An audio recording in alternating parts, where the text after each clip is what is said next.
আসসালামু আলাইকুম ভিউয়ার, চলো খাই বাংলাদেশ আপনাদের সবাইকে স্বাগতম। কেমন আছেন আপনারা সবাই? আশা করি সবাই ভালো আছেন।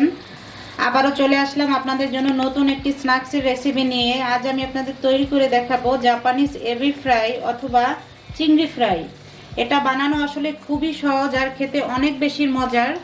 তো চলুন আমরা দেখে আসি জাপানিজ এবি ফ্রাই তৈরি করতে আমাদের কি কি উপকরণ লাগবে। এটা তৈরি করার জন্য প্রথমে আমি এখানে 250 গ্রাম পরিমাণ চিংড়ি মাছ নিয়ে নিয়েছি।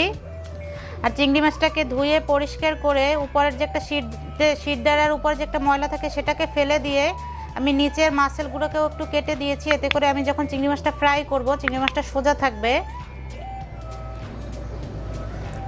দিয়ে দিয়েছি হাফ চা চামচ পরিমাণ গোলমরিচের গুঁড়া,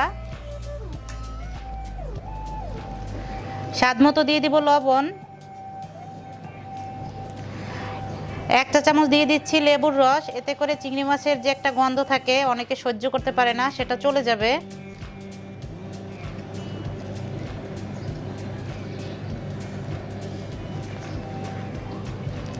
আদা বাটা রসুন বাটা দিয়ে দিচ্ছি হাফ চা চামচ পরিমাণ।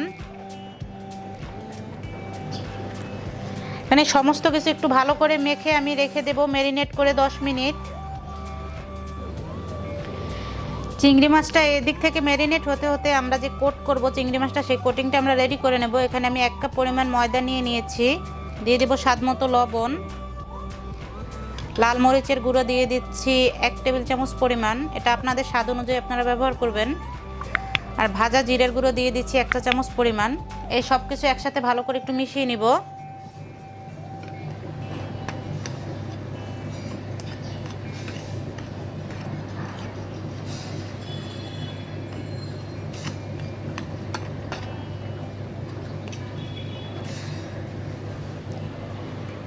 এখন আমরা চিংড়ি মাছটাকে প্রথমে ময়দায় কোট করব।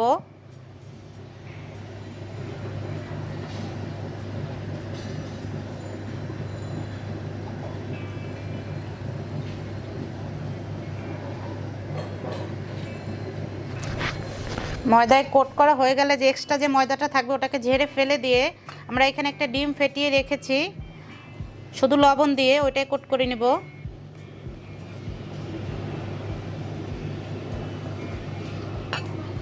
এটাই কোট করা হয়ে গেলে আমরা ব্রেড ক্রামে কোট করে নিব।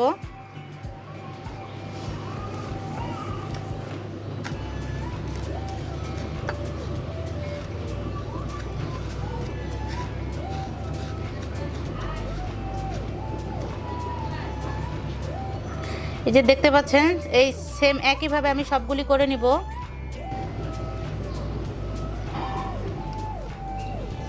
এই যে আমার সবগুলো চিংড়ি মাছ কোট করা শেষ, এখন আমি চলে যাব এগুলোকে ফ্রাই করতে।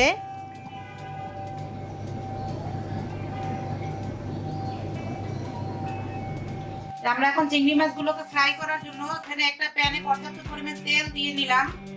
এখন আমি চিংড়ি মাছগুলোকে একটা একটা করে ছেড়ে দিব তেলের ভিতরে। আর তেলটাকে খুব বেশি গরম করা যাবে না, তাহলে দেখা যাবে উপরে কালারটা চলে আসবে আর ভিতরে চিংড়ি মাছটা ভালো করে কুক হবে না।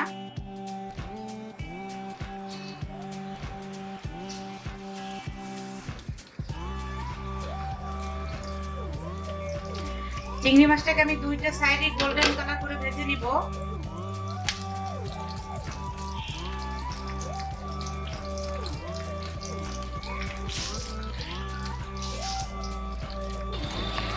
যে দেখতেই পাচ্ছেন চিংড়ি মাছগুলো আমার গোল্ডেন কালার হয়ে আসছে, আমি এখন এগুলোকে তুলে নিব।